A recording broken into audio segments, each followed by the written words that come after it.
Thank you very much. I want to first tell you how impressed I am with the program you guys have put together and also with the fundamental collaboration that you're doing. Because if there's anything that NIEM believes in, it's collaborative work. And you all are probably one of the best examples that I've seen recently.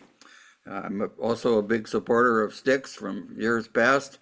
My role today is really as the co-chair of the NIEM Open Business Architecture Committee. Advance to the next slide, please, and I'll talk about what is this thing called NIEMOpen.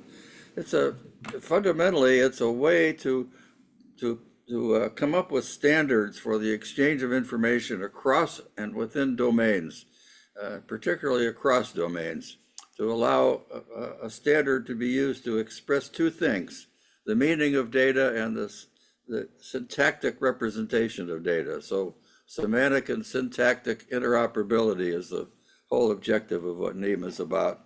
It's really an effort that's been going on now for over 20 years to try to help people across various domains, ranging from the justice world to homeland security to international trade, and one of the key domains that developed in the last few years that's been extremely important to NIEMOpen is cybersecurity. But the whole idea is to provide a way for exchanges to be standardized and agreed upon across domains so that we can collaborate about it and as we talk to each other. It really includes three pillars in this whole program. One is the community of people. There's a formal governance process that's pretty well established now, having been successfully implemented for quite some time. It's online repositories showing this kinds of standardized data elements and exchanges that we've built.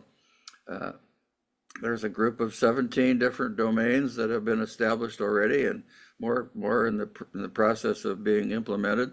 And every one of those domains has a steward. In the case of the cybersecurity domain, it was originally CISA who started this domain and became the steward of it. They haven't been as active recently, and we're not quite sure frankly, how active they're going to be in the future, but they are the domain steward at this point. The second part of NIEMOpen is the technical framework, and it includes a data model.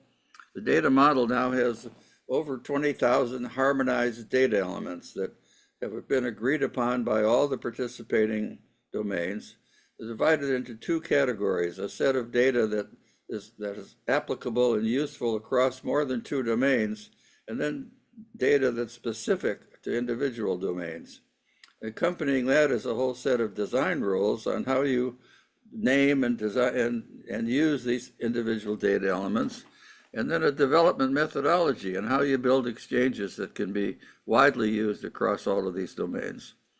And then a whole set of predefined deliverables, really specifications for how you build a message exchange.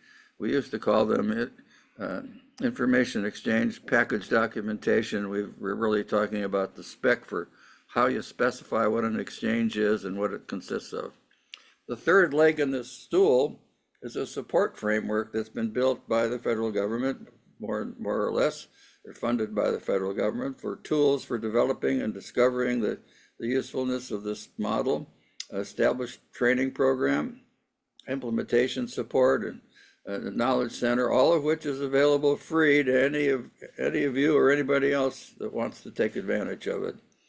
So the key is that this is an open system that's run under the auspices of OASIS now. It was managed originally by the Justice Department, then by the Department of Homeland Security, and then by the Defense Department, and all of which have adopted NIEM in some way, shape, or form. But it's always been a community that serves federal, state, local, private sector, territorial, and tribal, and international partners. So let's go to the next slide, please. So as I said, there are 17 communities of interest right now in domains, we sort of call them, with the core data model and the domain specific, and this slide shows a list of all the domains that are there. I won't go into all of them, but every one of them has built exchanges that have operated in some way or another across the dimensions of federal, state, local, tribal, territorial, public sector, and international. For the cyber content and the cyber domain, in all these data elements, there are now 414 data elements that have been standardized. There's 121 that are complicated types, complex types, and 43 simple types. These are harmonized data elements that are really in the core data model for NIEM. The cyber domain, of course, as you might guess, is designed to serve all of the rest of the domains and try to be a universal place to come up with standards, again, for information exchange. The cyber domain is not aimed at trying to do a lot of the work you've been talking about today in terms of analyzing the threats in particular, but more about the exchange of information about the actions of their adversaries. So you go to the next slide, please.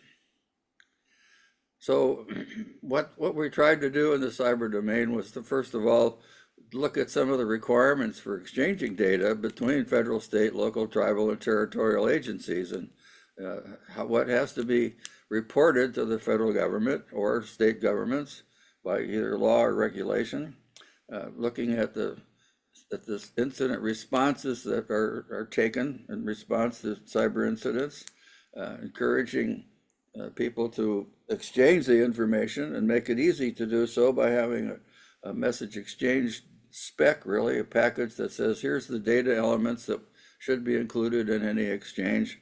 And this is what the data elements mean and how you represent them in a computer to create those standards for incident report exchanges and remediation efforts, and what has been the outcome of remediation. And then to test these exchanges between various agencies. We're trying to serve, again, all of the domains and more, and help everyone understand the nature of the incidents that are facing us in a more structured and formal way. Next slide, please. So what we're really trying to do is come up with ways to standardize the messages for the entire community of interest, which includes, like I said, every governmental level, the agencies of the federal government, the state governments, the state and local agencies and private companies, and try to come up with a way to describe the incidents and the remediation efforts and their success, to share information about what we really know about these cyber incidents in much more detail. And as you know, you all know better than anybody, there's just a host of different agencies, organizations, and components of this that have been involved in this whole cyber field for so long. And this slide is just an attempt to make the note that there's a lot of players in this world, and there's a lot of data that needs to be exchanged about this if we're really going to have a useful database to give us this, not just statistics, but some insights into the trends in more real time. And that's really what we've tried to do with the cyber domain in NIEM. And we've actually created some message exchange standards particularly for reporting to various federal agencies that call for and demand the reporting of incidents from the private sector.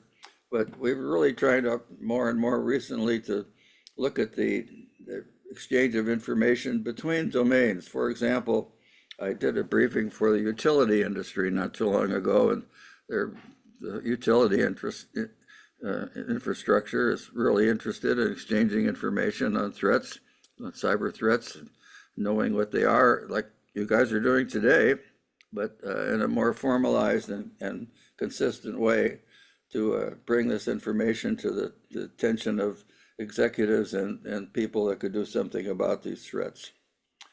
We don't have all the answers, and we're not trying to solve all the problems. We're trying to take advantage of the systematic definition of standards for data exchanges that OASIS is famous for, because OASIS, as you know, is really the premier data standards development organization in the country and perhaps in the world. And we take advantage of the vetting process and try to get as many people as possible involved in the approval of a standard that becomes an OASIS standard. So in the short run, in the next couple of months, a new release of NIEM is coming out, version 6.0 of NIEM, and it contains some really exciting new capabilities that I think will be very helpful in the cyber domain. First of all, the new version is on its way to becoming a formal OASIS standard, which means it'll end up being possible to make it an ANSI standard and eventually an ISO standard, so it can be used in contracts and grants and made a requirement to use this framework. But what we're also introducing in this new version is a whole new way of representing the model with this 20,000 plus data elements, where this whole model was built from the beginning on XML. Back 20 years ago, that XML was the premier way to exchange data across various disciplines. More recently, as you know, people have progressed more to using things like JSON and other models.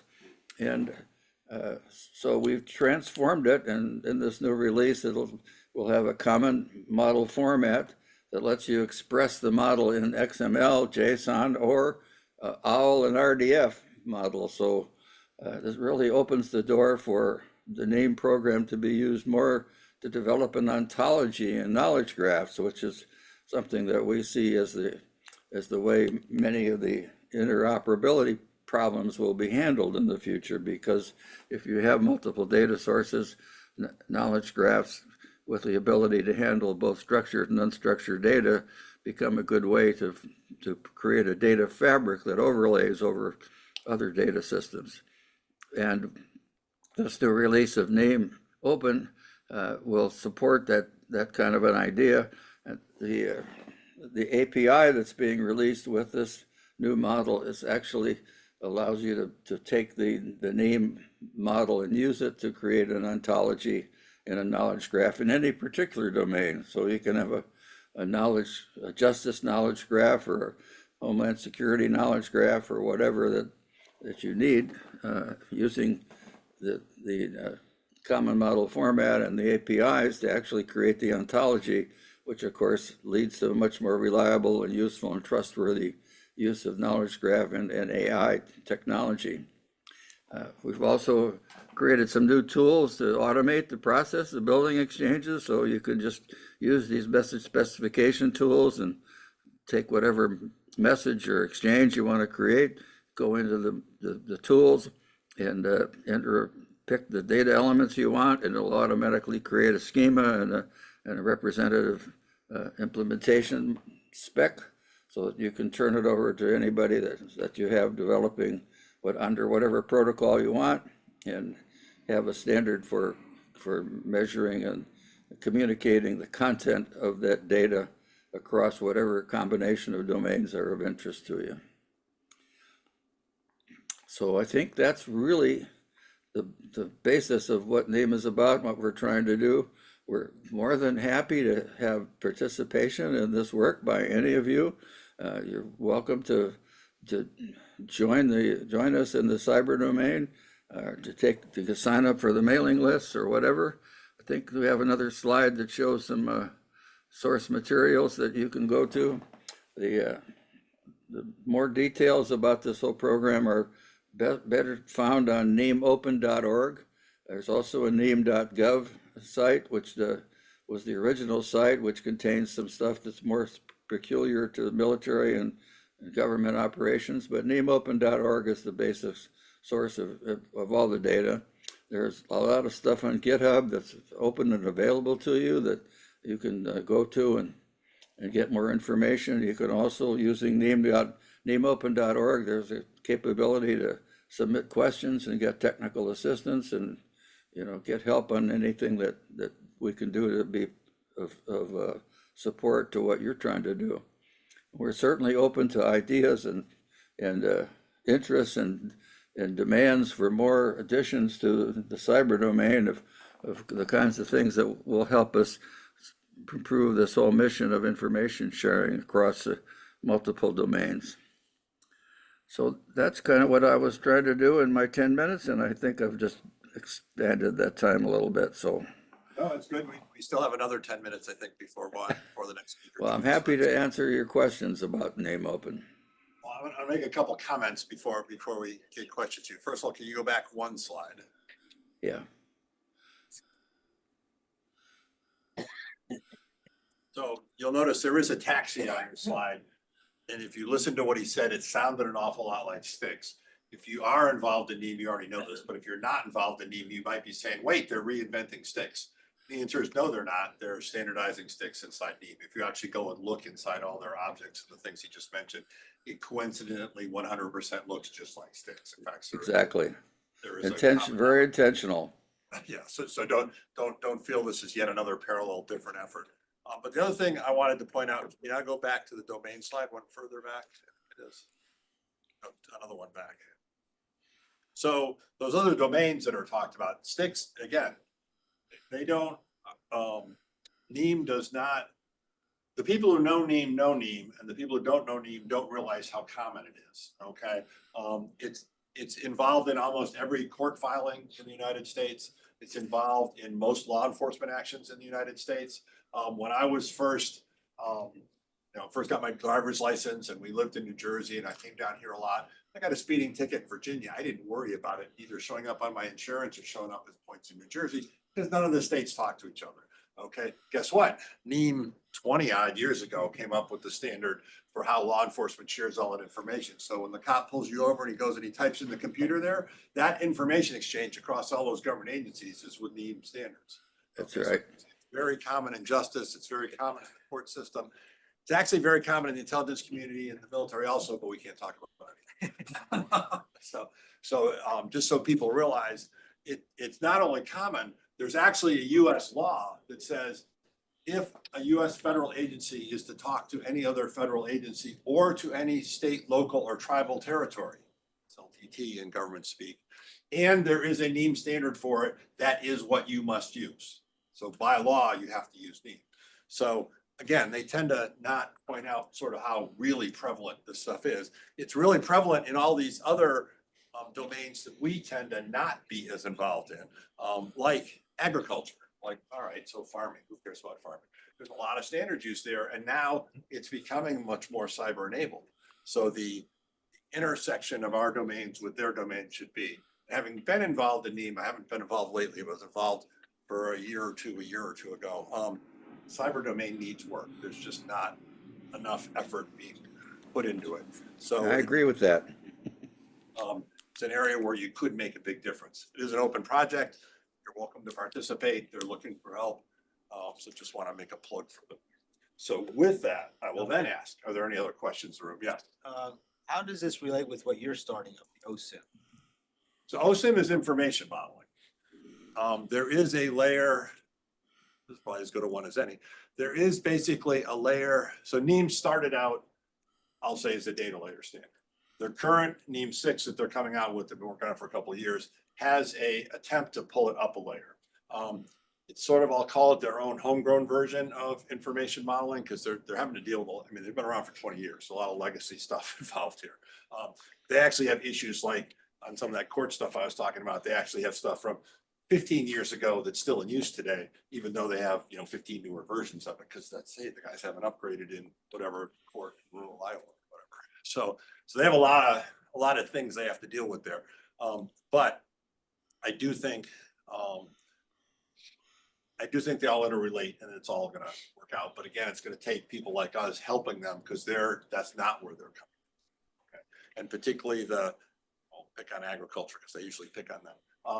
It's an area where they're just getting used to having to do our stuff, or the electric utility that he mentioned earlier, or the water utilities that got mentioned, I think, in one of the early talks where they don't have the security expertise there. They're the people who benefit the most from our standards. And I think this is sort of one area to sort of get that stuff out. And Patrick, need your hand. Hey, Paul, in the context of what we're trying to do now and the new efforts to extend NIEM into the cyber world and engage with OASIS, you've given us some general things that we could do to participate, but what would you say is the one impediment to adoption that we could perhaps help engage to help move forward? What's the biggest impediment to adoption and acceptance that you find at this point? Well, it's in some ways it's the same objection that you've all faced in the whole cyber world of people not be willing to spend the money. That's kind of the obstacle that we always have to encounter. But I think more and more people have realized that information sharing is critical to our handling any of these major problems we face, like cybersecurity. And so we're overcoming that to some extent. But I think the help that we could use, and it's not, we're not asking you to help us for our purposes. We're asking you to help figure out what we can do to help you. And we're really interested in developing use cases of how defining those information exchanges that are useful to you. Like when I talked to the utility industry, they all immediately jumped on this issue of, well, if you could give us a standard for defining the number of times that our property is attacked, that people are shooting up our physical property, we'd really be helpful, because we know that goes on, but we don't have any good data system that collects that data. And if we had a standard for how to report it and exchange that with each other, forget about the federal government. We really don't give a damn about the federal government. We care, but all of us in the utility business know that the critical infrastructure is endangered here by a lot of ways. So we want to talk to each other. So what should we exchange? What should we be, and how can we standardize an information content on the problems that we share? So use cases that end up defining specific information exchanges that could be turned into a standard, so that we make it easier for companies to build software products that adhere to those standards, and make it easier for people to specify those standards when they buy, software or solutions. But we're really a vehicle for all the domains, including the cyber domain, to figure out ways to exchange data in a structured way that's not totally driven by necessarily just law or regulation, but community interest and consensus about what we need. This whole operation is built on consensus and equal partnership between, federal, state, local, tribal, territorial, private sector, and international. Everybody's got an equal voice. I would argue something this community could do to help that community is in the sticks area. So that sticks is the basis of it, but there are not sticks experts that normally attend their meeting. And their sticks is sticks, I think 2.0. I don't think they're even at 2.1 yet. And if they are at 2.1, it's the original 2.1, not all the extensions, so the incident stuff's not in there, the extension stuff's not in there. So sort of, for lack of a term, bringing them up to speed would be one case. And the other thing Paul mentioned, use cases. And the use cases, not from our cybersecurity centric view, but from their domain centric view, would be very helpful. So the water utility industry, the electric utility industry, the agricultural industry. So how does cybersecurity affect them? We just think naturally in how we think, and we just think, oh, of course that applies to them the same way. But we don't, the nouns and verbs aren't the same. They don't know all that stuff that's in our head. Even their CISOs don't, there aren't any of them sitting in this room or whatever. So I think us helping get at that community.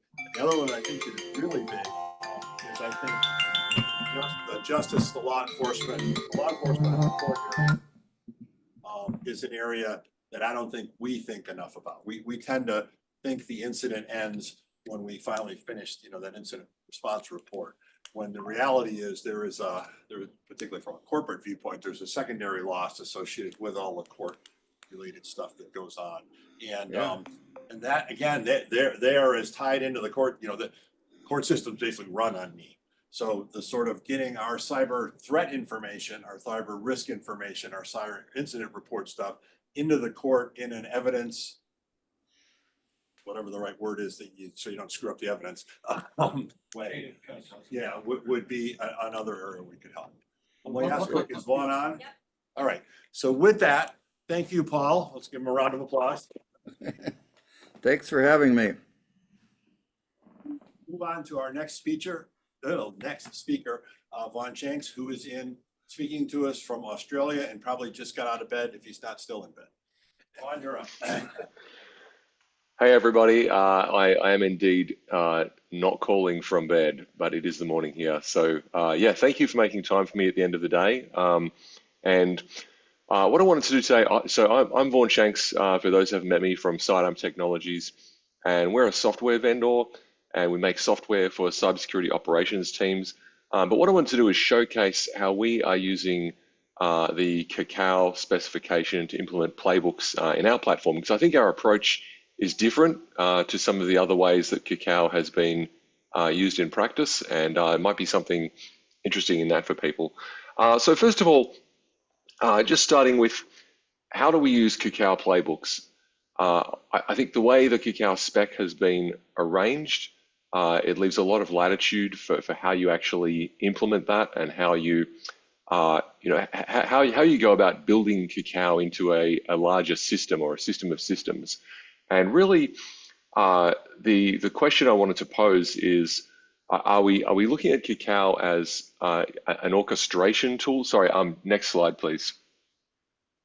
So I've got the slides open in front of me, but I realize you've got them in a combined deck here.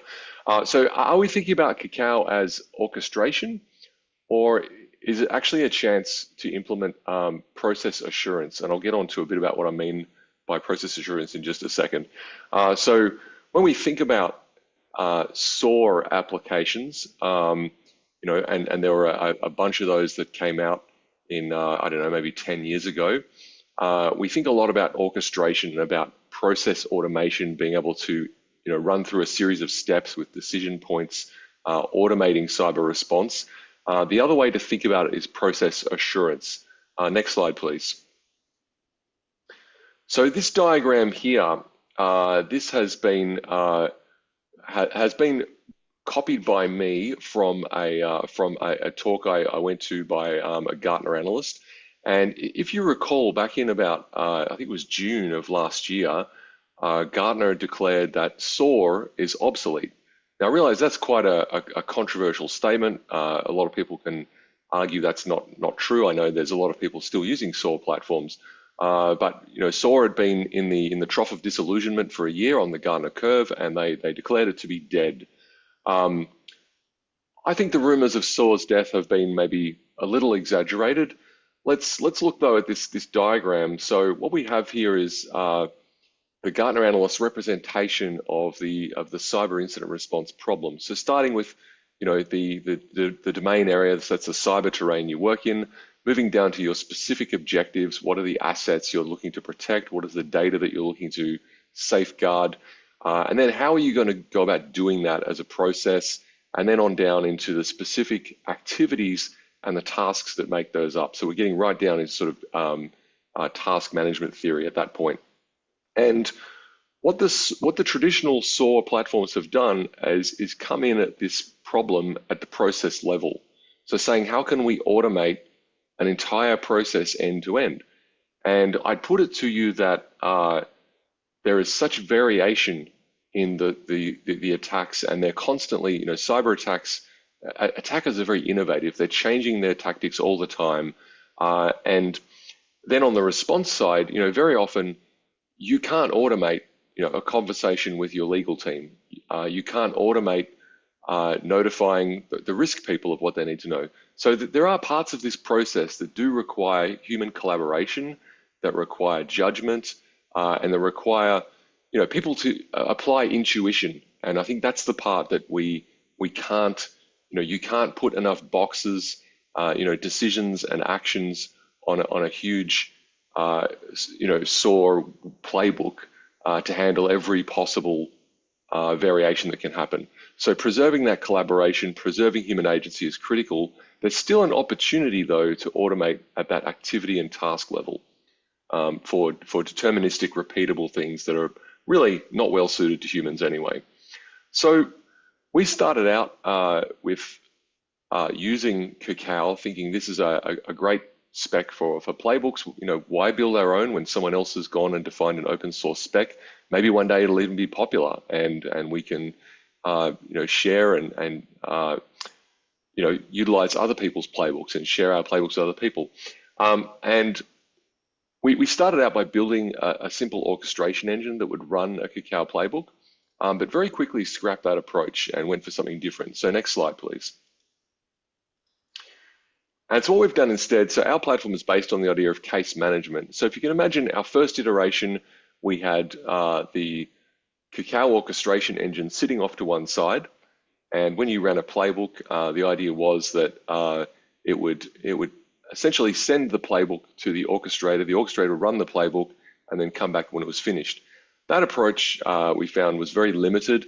It doesn't give you this opportunity to do this process assurance piece, which is where we are recording the steps of the playbook as they go and making sure that what we said we were going to do when we defined a process is being done. Next slide, please. So what we've done at Cydarm is we've actually built the playbook into the case management system. And the way it works essentially is that we start with a playbook as just being a series of steps and decisions that could be executed by a SOC analyst. And you can interact with the playbook. You can add comments on the steps of the playbook.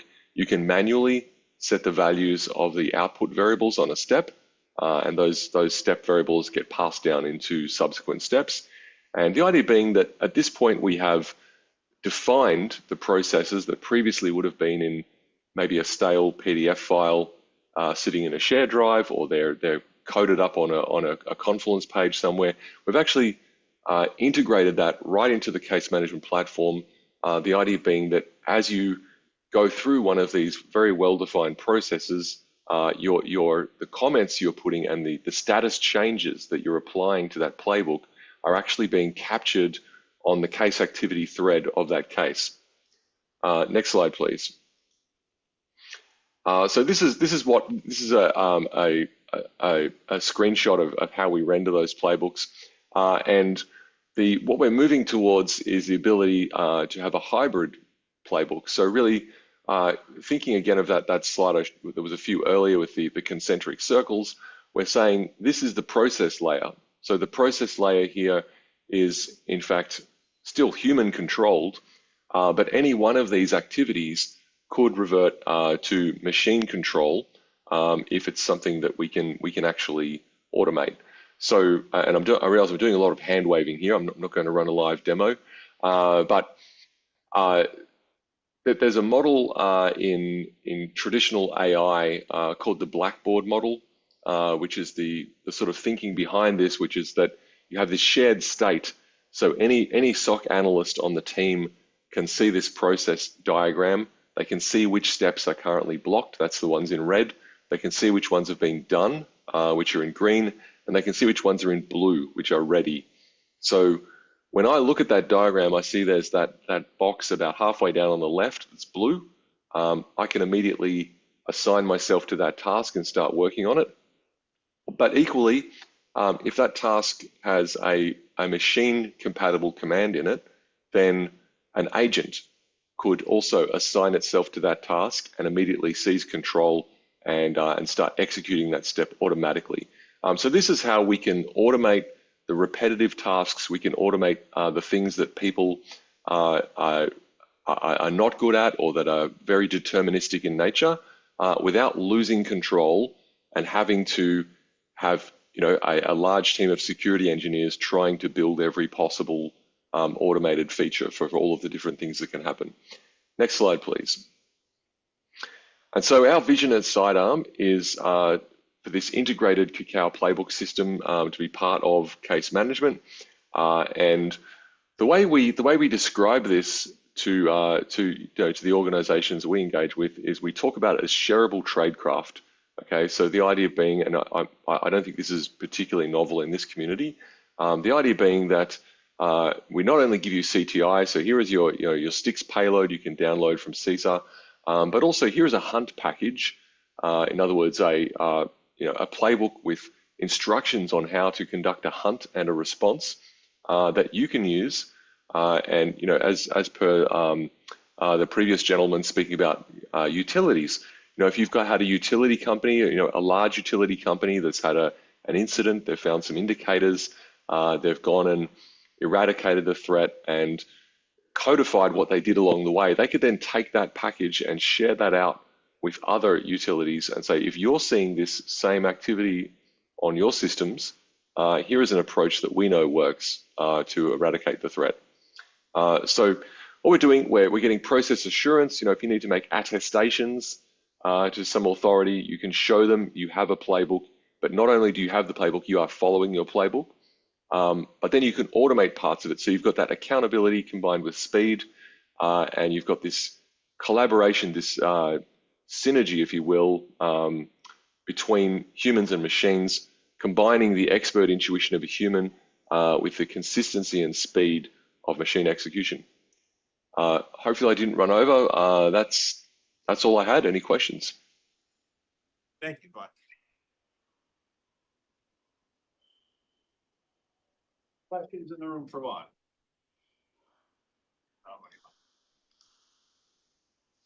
Yeah, I'll ask a question then. So, is this in use, and how is it going? Yes, it is in use. Sorry, 1 second. There's boxes popping up on my screen. It is in use. We actually built this using a federal government customer as a design partner. That's the Australian federal government, and yeah, they're happy with the system they're using.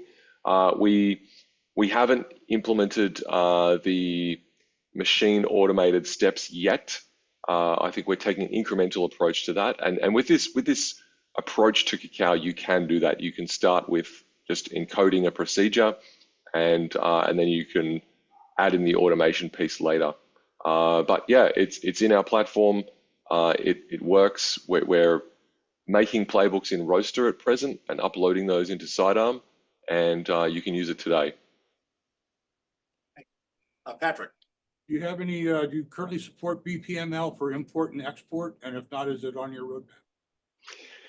Very good question. I did some time ago publish a BPMN to Cacao 1.0 converter, and I took I think it might have been Charles Frick who put together a repository full of these BPMN playbooks in the BPMN, I think it's an XML format from memory.